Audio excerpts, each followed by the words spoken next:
This is such an exciting moment for us and for the community, and I thank you for your support and all you have done to make this happen, and there is a reason for it.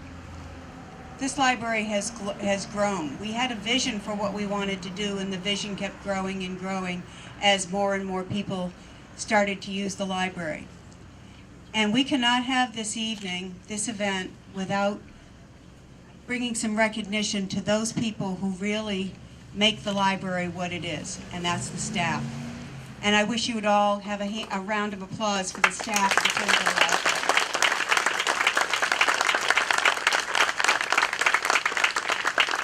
It is only through their welcome touch for everyone who walks through these doors that makes this a place people want to come to.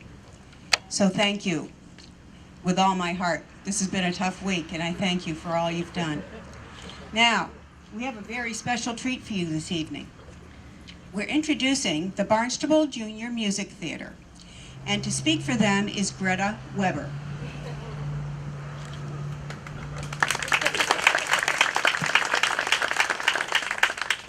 Thank you for building this wonderful library for us, and to thank you, we're going to sing for you. Happiness is finding a pencil, pizza with sausage, telling the time. Happiness is learning to whistle, tying your shoe for the very first time. Happiness is playing the drum in your own school band. And happiness is walking hand in hand. Happiness is morning and evening, daytime and nighttime too. For happiness is anyone and anything at all that's loved by you. 29 years ago, on October 20th, 1983, that my father stood in a similar place as president of the trustees and announced that they'd reached 82% of their goal of $77,000 to do an addition to this vital library. Can you imagine the sense of pride I have tonight with my family, being here in their memory, and with all of your support? It is just terrific. We have a saying here in Centerville, we can share it, I guess, with Osterville and Hyannis, that what's right becomes right. And in that spirit of affirmation and hopefulness and confidence that you have given us, we welcome you cordially as members of this greater community. Thank you for being here. Good afternoon, everybody. My name is John Caney, and I'm chairman of the Leadership Gifts Committee. I again want to thank you all for coming out today. It's really remarkable, this weather here, but I'll remind you of an expression my great-grandfather, who was from Ireland, once said, "It's an auspicious day when you do grand projects under a misty sky." So I think we're in good hands there. And it's also, as Beth and Bob alluded to, it's a very grand and momentous day for us as well, because we'll soon have a new addition right behind here. I also again want to just reiterate what Beth said earlier about the staff and the volunteers who make up really the sort of the underpinning and backbone of this library under Beth's leadership. And for those of you that come here every day and see that staff and those volunteers in action, you know what a delight it is to come to this great institution. I also want to thank the family of the lead donor who really sort of started this project in conversation with Beth and who got us off the ground here. Their generous and significant gift really got us going. And that was followed by a number of folks who stepped up to the plate here, who were lead donors here, who have made significant contributions to this project. That really has been an impetus for us to really drive along with this project, because, as Bob said, $77,000 years ago is a far cry from the $2.7 million we have to raise today. Good to go yet. So with that in mind, and as my job really is to sort of ask for the money, keep us in mind for those of you who perhaps have not contributed yet, where we need to go and what it's going to take to complete this project. I won't be long in the comments here because we want to get the other speaker in and also get inside to enjoy the festivities. But again, thank you so much for what you've done for us in this library and this great community of ours, and we are grateful and will be eternally for your help. Are providing services to 190,000 people who walk through the doors each year. Every single person who walks through the doors is known by name. If not coming in, then certainly going out. And to say that this is the Cheers of libraries, I think, is apropos. It has been an honor for us to be involved in this capital campaign. Sheila and I were asked to do this, and initially I was a little hesitant because I hadn't ever done anything like this before, and I wanted to make sure I was able to donate the time and energy that was required of this large undertaking. So, like all good, dutiful husbands, I ran it past my wife. Her response was, "How could we not do this, honey? How could we not do this?" And I think the project speaks for itself.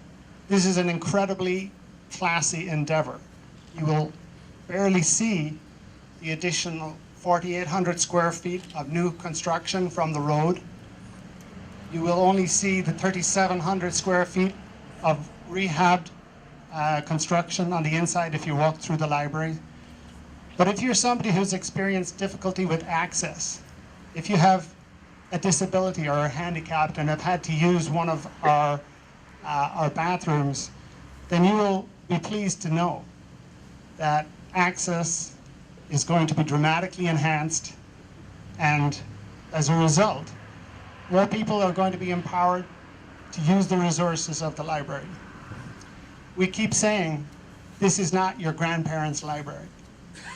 This library, like libraries nationally, are evolving to become certainly the center of the community, but also resources for people without access to the internet, repositories of electronic books, and all kinds of documents, including tax forms, can be filled out at the library.